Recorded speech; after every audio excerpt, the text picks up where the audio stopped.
जय श्री राम। यहाँ तक की रामायण कथा मैं कह चुकी हूँ। आगे की कथा इस प्रकार है। श्री राम भरत संवाद, पादुका प्रदान, भरत जी की विदाई। अगले छठे दिन सवेरे स्नान करके भरत जी, ब्राह्मण, राजा जनक और सारा समाज आ जुटा। आज सबको विदा करने के लिए अच्छा दिन है, यह मन में जानकर भी कृपालु श्री राम जी कहने में सकुचा रहे हैं। श्री रामचंद्र जी ने गुरु वशिष्ठ जी, राजा जनक जी, भरत जी और सारी सभा की ओर देखा, किंतु फिर सकुचा कर दृष्टि फेर कर वे पृथ्वी की ओर ताकने लगे। सभा उनके शील की सराहना करके सोचती है कि श्री रामचंद्र जी के समान संकोची स्वामी कहीं नहीं है। सुजान भरत जी श्री रामचंद्र जी का रुख देखकर प्रेम पूर्वक उठकर विशेष रूप से धीरज धरकर दंडवत करके हाथ जोड़कर कहने लगे, हे नाथ, आपने मेरी सभी रुचियां रखी, मेरे लिए सब लोगों ने संताप सहा और आपने भी बहुत प्रकार से दुख पाया। अब स्वामी मुझे आज्ञा दे, मैं जाकर अवधि भर अवध का सेवन करूं। हे दीन दयालु, जिस उपाय से यह दास फिर चरणों का दर्शन करे, हे कौशलाधीश, हे कृपालु, अवधि भर के लिए मुझे वही शिक्षा दीजिए। हे गोसाई, आपके प्रेम और संबंध में अवधपुर वासी, कुटुंबी और प्रजा सभी पवित्र और रस से युक्त हैं। आपके लिए भव दुख की ज्वाला में जलना भी अच्छा है और प्रभु के बिना परम पद का लाभ भी व्यर्थ है। हे स्वामी, आप सुजान हैं सभी के हृदय की और मुझ सेवक के मन की रुचि, लालसा और रहनी जानकर, हे रणतपाल, आप सब किसी का पालन करेंगे और हे देव, दोनों और अंत तक निभाएंगे। मुझे सब प्रकार से ऐसा बहुत बड़ा भरोसा है, विचार करने पर तिनके के बराबर भी सोच नहीं रहा जाता। मेरी दीनता और स्वामी का स्नेह दोनों ने मिलकर मुझे जबरदस्ती ढीठ बना दिया। हे स्वामी, इस बड़े दोष को दूर करके संकोच त्याग कर मुझ सेवक को शिक्षा दीजिए। दूध और जल को अलग अलग करने में हंसनी की सी गति वाली भरत जी की विनती सुनकर उसकी सभा ने प्रशंसा की। दीन बंधु और परम चतुर श्री राम जी ने भाई भरत जी के दीन और छल रहित वचन सुनकर देश काल और अवसर के अनुकूल वचन बोले। हे तात, तुम्हारी, मेरी, परिवार की और घर की और वन की सारी चिंता गुरु वशिष्ठ जी और महाराज जनक जी को है। हमारे सिर पर जब गुरु जी, मुनि जी, विश्वामित्र जी और मिथिलापति जनक जी हैं, तब हमें और तुम्हें स्वपन भी क्लेश नहीं है। मेरा और तुम्हारा तो परम पुरुषार्थ, स्वार्थ, सुयश, धर्म और परमार्थ इसी में है कि हम दोनों भाई पिताजी की आज्ञा का पालन करें। राजा की भलाई से ही लोक और वेद दोनों का भला है। गुरु, पिता, माता और स्वामी की शिक्षा का पालन करने से कुमार्ग पर भी चलने पर पैर गड्ढे में नहीं पड़ता। ऐसा विचार कर सब छोड़कर अवध जाकर अवधि भर उसका पालन करो। देश, खजाना, कुटुंब, परिवार और आदि सब की जिम्मेदारी तो गुरु जी की चरण रज पर है।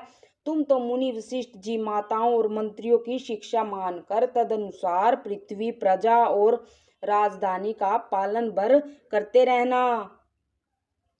तुलसीदास जी कहते हैं, मुखिया के मुख के समान होना चाहिए, जो खाने पीने को तो एक है परंतु विवेक पूर्वक सब अंगों का पालन पोषण करता है।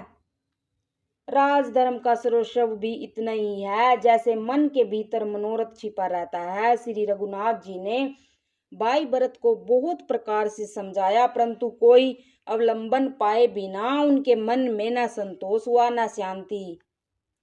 उधर तो भरत जी का शील और उधर गुरुजनों, मंत्रियों तथा समाज की उपस्थिति, यह देखकर श्री रघुनाथ जी संकोच तथा स्नेह के विशेष वशीभूत हो गए।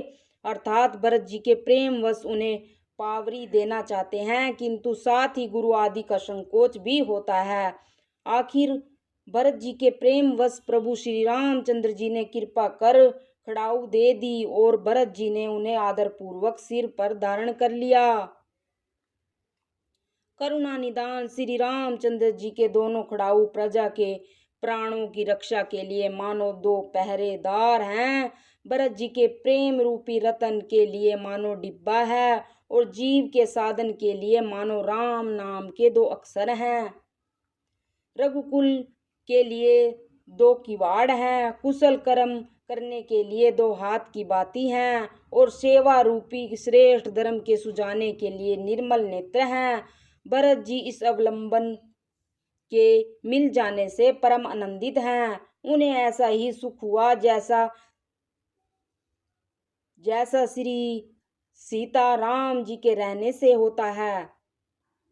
भरत जी ने प्रणाम करके विदा मांगी, तब श्री रामचंद्र जी ने उन्हें हृदय से लगा लिया। इधर कुटिल इंद्र ने बुरा मौका पाकर लोगों का उच्चाटन कर दिया। वह कुचाल भी सबके लिए हितकर हो गई। अवधि की आशा के समान ही वह जीवन के लिए संजीवनी हो गई। नहीं तो लक्ष्मण जी, सीता जी और श्री रामचंद्र जी के वियोग रूपी बुरे रोग से सब लोग घबरा कर मर ही जाते।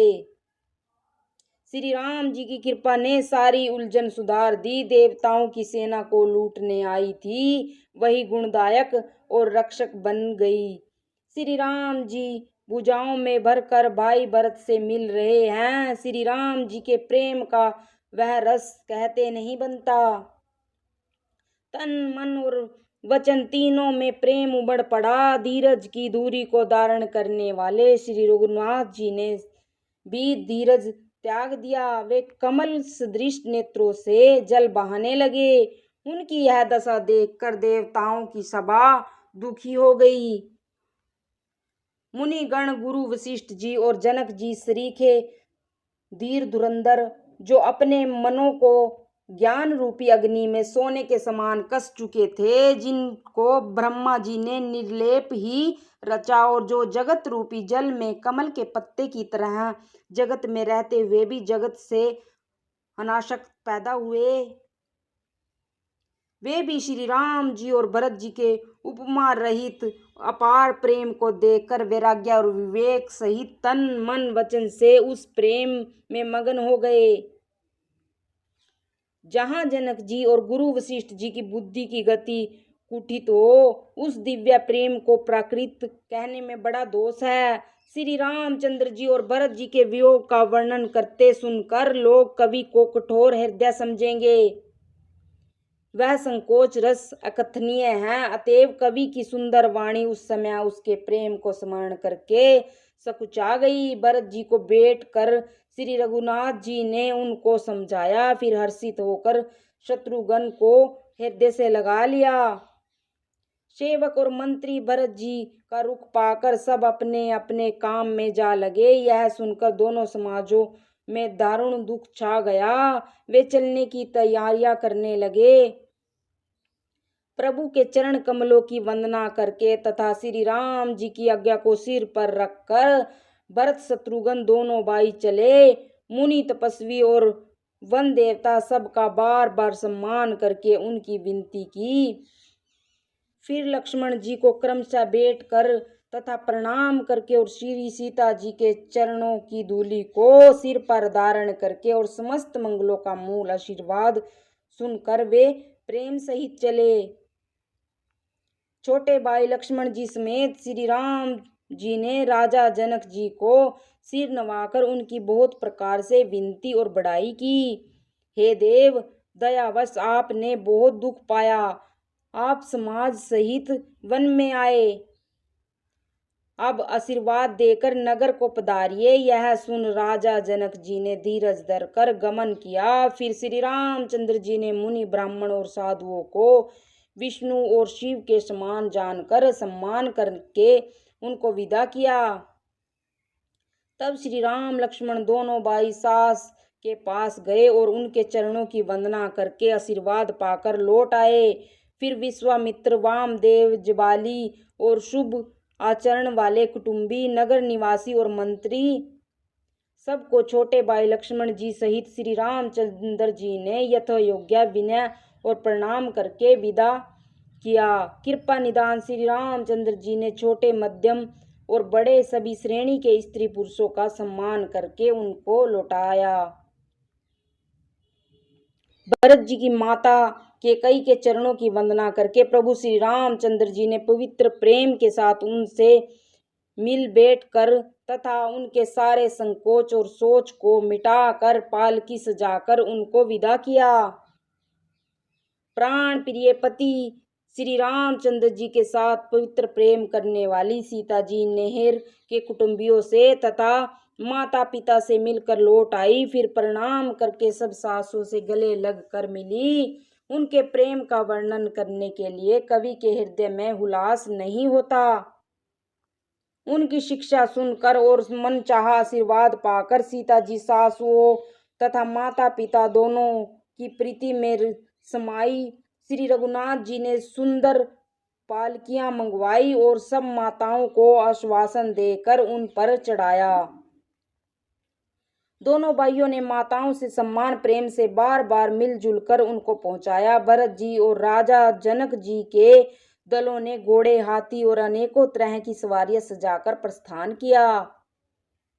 सीता जी एवं लक्ष्मण जी सहित श्री रामचंद्र जी को हृदय में रखकर सब लोग बेसुध हुए चले जा रहे हैं। बैल, घोड़े, हाथी, पशु हृदय में हारे हुए परवश मन मारे चले जा रहे हैं। गुरु वशिष्ठ जी और गुरु पत्नी अरुणधति जी के चरणों की वंदना करके श्री सीता जी और लक्ष्मण जी सहित प्रभु श्री रामचंद्र जी हर्ष और विषाद के साथ लौटाकर पर्णकुटी पर आए। फिर सम्मान करके निषाद राज को विदा किया। वह चला तो सही, किंतु उसके हृदय में विरह का भारी विषाद था। फिर श्री रामचंद्र जी ने कोल, किरात, भील आदि वनवासी लोगों को लौटाया। वे सब जोहार जोहार कर लौटे। प्रभु श्री रामचंद्र जी, सीता जी और लक्ष्मण जी बड़ की छाया में बैठकर प्रियजन एवं परिवार के वियोग से दुखी हो रहे हैं। भरत जी ने स्नेह स्वभाव और सुंदर वाणी को बखान बखान कर वे प्रिय पत्नी सीता जी और छोटे भाई लक्ष्मण जी से कहने लगे।